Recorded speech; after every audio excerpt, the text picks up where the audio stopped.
अगर आपको कोई एक थप्पड़ मारे तो आप क्या कीजिएगा? मैं आपसे कहता हूं कोई आप पे सरेआम चौराहे पर थप्पड़ मार दे गले में, आप क्या करेंगे? नहीं नहीं, बताइए कि अगर आपको कोई एक थप्पड़ मार दे तो आप क्या कीजिएगा? मैं आपसे कहता हूं कोई आप पे सरेआम चौराहे पर थप्पड़ मार दे गले में, आप क्या करेंगे? तो मीडिया वाले बोलते हैं हम थाना जाएंगे। तो फिर योगी आदित्यनाथ बोलते हैं कि आपको थाना जाने के लिए टाइम ही नहीं बचेगा तो आप क्या करेंगे? ये गले में आप क्या करेंगे? मैं कानून के पास जाऊंगा ना। कानून के पास? आप कानून के पास जाएंगे तो जब आपके पास वो तो समय रहेगा ना, आप करेंगे क्या? फिर मीडिया वाले बोलते हैं कि फिर हम थाना जाएंगे। लेकिन फिर योगी आदित्यनाथ बोलते हैं कि आपको टाइम ही नहीं मिलेगा तो क्या करेंगे? फिर मीडिया वाले चुप हो जाते हैं। मीडिया वाले फिर एक क्वेश्चन करते हैं कि आप महात्मा गांधी को मानते हो कि नहीं मानते हो?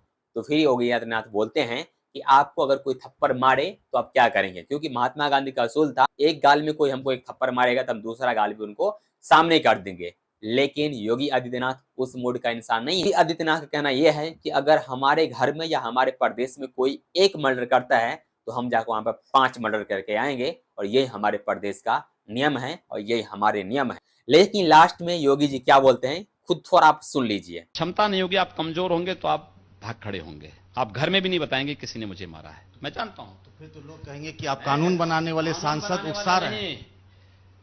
कानून मानवों के लिए होता है, दानवों के लिए नहीं। जो दानव प्रवृत्ति के हैं उनको उनकी भाषा में जवाब देना चाहिए।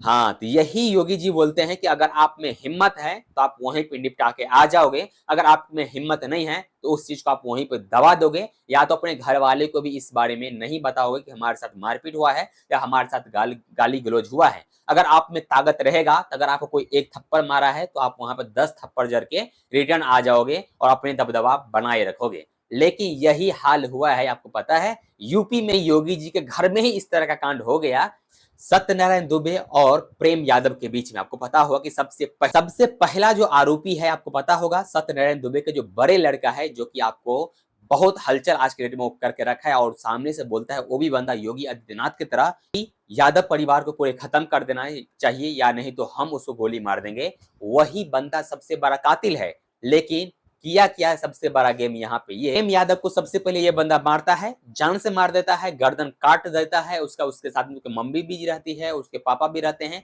और सबसे पहला जो वार करने वाला व्यक्ति था वो था यही लड़का जो कि सत्यनारायण दुबे का बेटा है। सबसे बड़ा हत्यारा यही लड़का है और हत्या करके ये घर से निकल जाता है पूजा पाठ के बहाने। लेकिन कुछ देर के बाद योगी जी के स्टाइल में ही जो प्रेम यादव को जो हत्या किए थे, तो वहां का जो निवासी है और प्रेम यादव से जो प्यार करते थे वो लोग निकल चले। क्योंकि योगी जी खुद बोलते हैं कि अगर आप में हिम्मत है तो आइए निपटा लीजिए, या तो अगर आप मार खाए हैं या अगर आप मर्डर हुआ है तो अपने लाश को कहीं जाके जला दीजिए, अपने घर में जाकर छुप जाइए।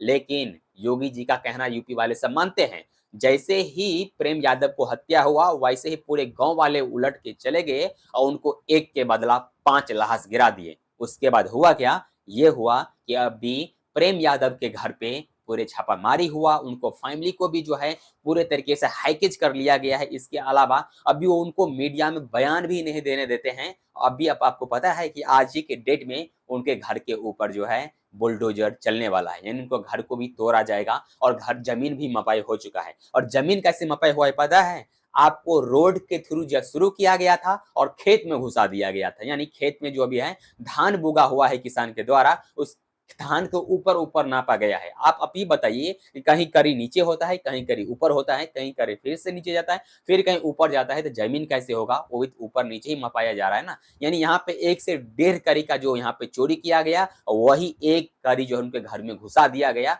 वही 1 करी को अभी तोड़ा जाएगा। अभी आप ही लोग बोलिए कि जो योगी जी बोलते हैं कि अगर आपको एक थप्पड़ कोई मारता है तो उसको आप 10 थप्पड़ जड़ दीजिए, अगर आप में औकात है तो 10 थप्पड़ जड़ के रिटर्न आते हैं। तो योगी जी के द्वारा अंधा कानून के जरिए उसी व्यक्ति को ऊपर उल्टा केस जड़ दिया जाता है। और अभी तक जो है प्रेमचंद यादव के जो फैमिली है उनके ऊपर जो केस किया गया है वो किया गया है बीजेपी नेता के द्वारा ही, यानी योगी जी का जो पार्टी है उन्हीं के द्वारा केस किया जा रहा है। जबकि सत्यनारायण दुबे के द्वारा केस करना चाहिए, उनके फैमिली के द्वारा केस करना चाहिए, उनके रिश्तेदार के द्वारा केस करवाना चाहिए, लेकिन ऐसा नहीं होता है। बीजेपी का नेता इसमें सम्मिलित है और उनके थ्रू केस करवाया जा रहा है और प्रेम यादव के घर के तोड़ने की यहाँ पे बात किया जा रहा है। बाद बाकी पूरे उत्तर प्रदेश के जनता जानते हैं कि योगी आदित्यनाथ जो है जातिवाद करते हैं और एक जाति को सपोर्ट करते हैं और दूसरे जाति को नीचे करने की बातें करते हैं। बाद बाकी 2024 में यूपी के जनता इनको औकात दिखाएंगे। बाद बाकी आप लोग देख रहे थे बिहार हक तक। मैं आपके साथ था धर्मेंद्र। मिलते हैं फिर एक नए एपिसोड में, तब तक के लिए जय हिंद, जय भारत।